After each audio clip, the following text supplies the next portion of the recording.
Greetings, and welcome to another episode of History with Harun. I'm your host, Timothy Harun. Thank you for joining me. I'd like to start by saying my thoughts and my prayers are with anyone around the world who's suffering right now, specifically those in Palestine who are currently enduring this illegal occupation.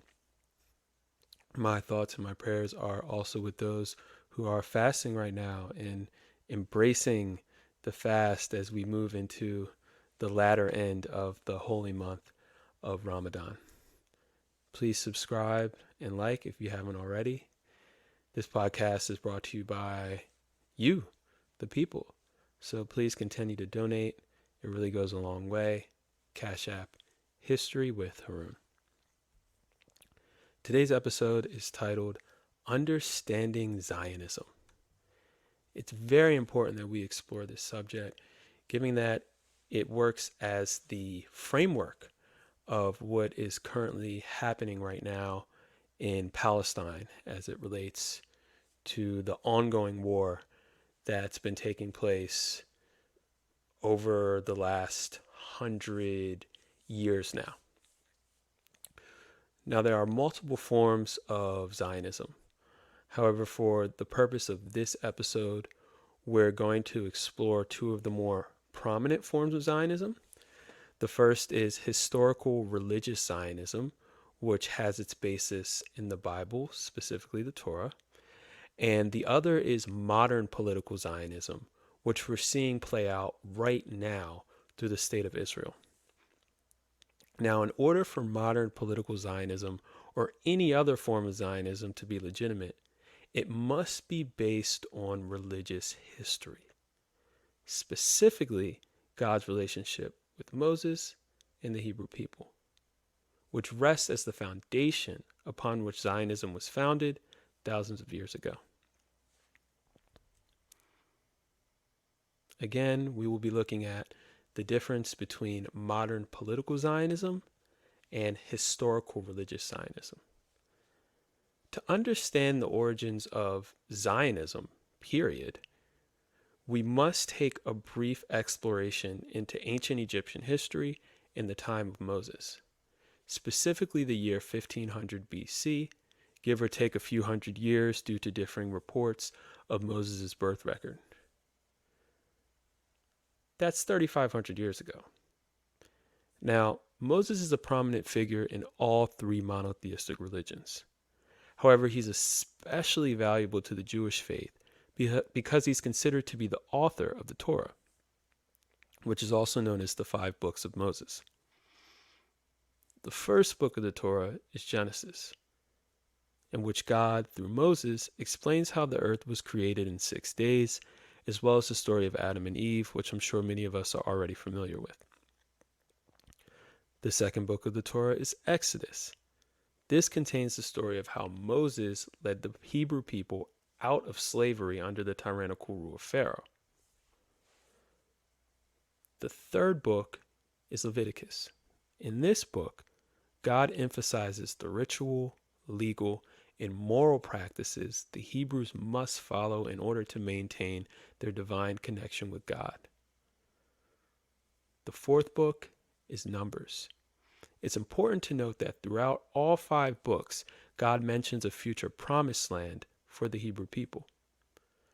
Throughout these books, the Hebrews are traveling across the ancient Middle East, fighting wars against rival tribes as they strive for land, freedom, and autonomy. By the end of Numbers, the Hebrews end up conquering land east of the Jordan River, known as Transjordan or the East Bank. The 5th and final book of the Torah is Deuteronomy. This book is less about war and more about summarizing the journey of the Hebrew people up until that point.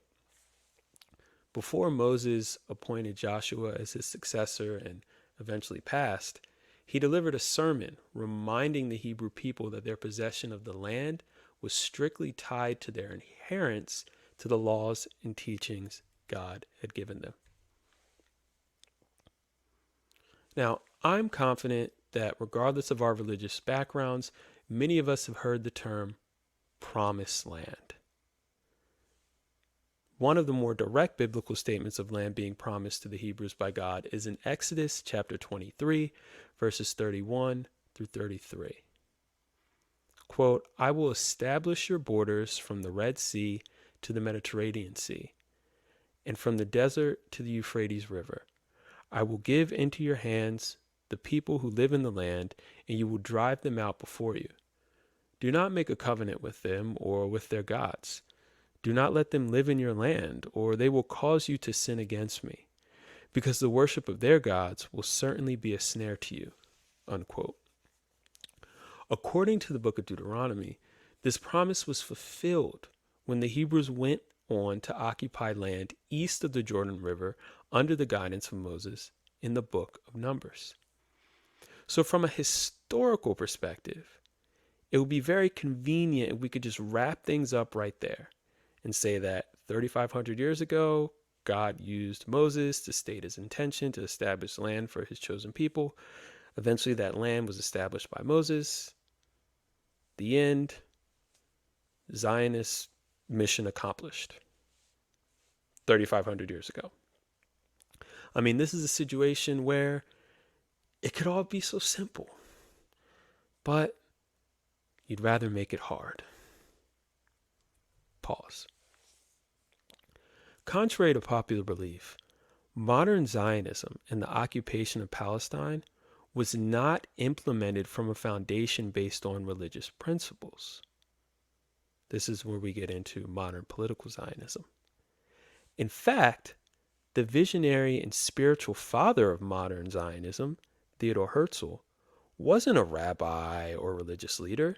He was an Austro-Hungarian Jewish journalist, creative writer, and political activist. Now, there's an interesting connection between Herzl's early efforts to forge a Jewish state and his relationship with the Ottoman Empire, who in the late 1800s committed horrific acts of genocide against Armenians. By the late 1800s, the Ottoman Empire was losing its strength. Non-Islamic groups were beginning to spread throughout Turkey, and these groups, such as the Armenians, wanted political rights and social recognition. Now, instead of granting rights to this growing population, Sultan Abdul Hamid led a genocidal murder campaign primarily targeting the Armenian population in Turkey over a 3-year period. Estimated casualties ranged from 100,000 to 300,000, leaving about 50,000 children orphaned. Yeah, not good. This act further weakened political relationships between the Ottoman Empire and European countries. However, Theodor Herzl saw this as an opportunity to gain support for a Jewish state. He proposed that in exchange for Jewish settlement in Palestine, the Zionist movement would work to improve Abdul Hamid's reputation and financially strengthen the Ottoman Empire. But that plan was rejected by the other members of the Zionist movement because they were like, yo, we're not giving money to this Abdul guy. He's like one of the worst murderers of all time. One of the biggest misconceptions about Zionism is that its founder always had his heart set on Palestine as the destination where the Jewish people would reintegrate themselves into their ancestral homeland. Modern political Zionism, that is. To the contrary, in 1903, Herzl presented a proposal to the British government to create a Jewish homeland in Kenya. That's right, Kenya. It was called the Uganda Scheme. Now, that's not a pejorative term that anti-Zionists used to describe the plan. Herzl himself actually called it a scheme. The Uganda Scheme. In the words of the great French Montana, stay scheming. Ninjas trying to get at me. Dog. That specific scheme was unsuccessful because the other Zionists were like, bro, what are you talking about? This isn't even real Zionism. We're supposed to be from Palestine, remember? Herzl also presented plans to colonize Cyprus, the Sinai Peninsula, or El Arish, which is in Egypt. Basically, he was shopping this thing around.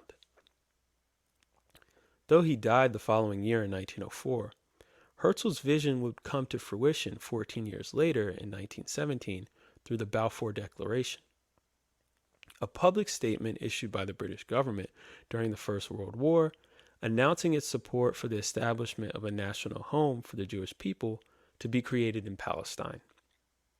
3 years later, in 1920, British Mandate Palestine was established. And after a series of conflicts between Arab Palestinian natives and Jewish settlers, the First Arab-Israeli War began in 1947.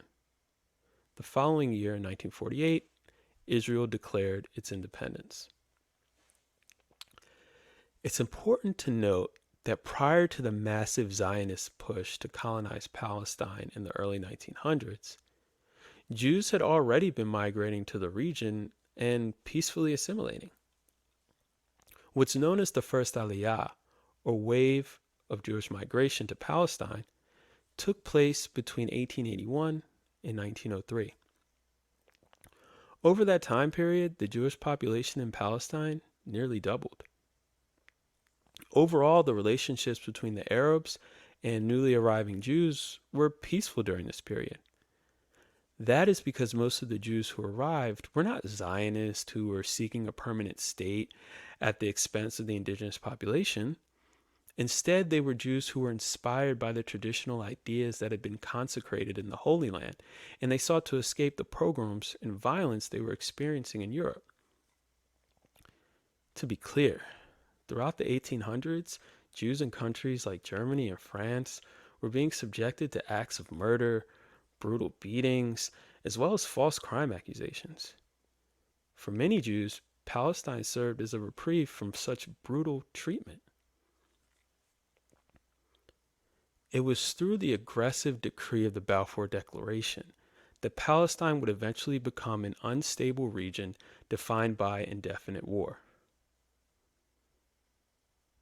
i.e., modern political Zionism. In fact, there were several Jewish anti-Zionists who tried to caution Herzl regarding the dangerous implications of creating a future Jewish state. One of them was Edwin Montagu.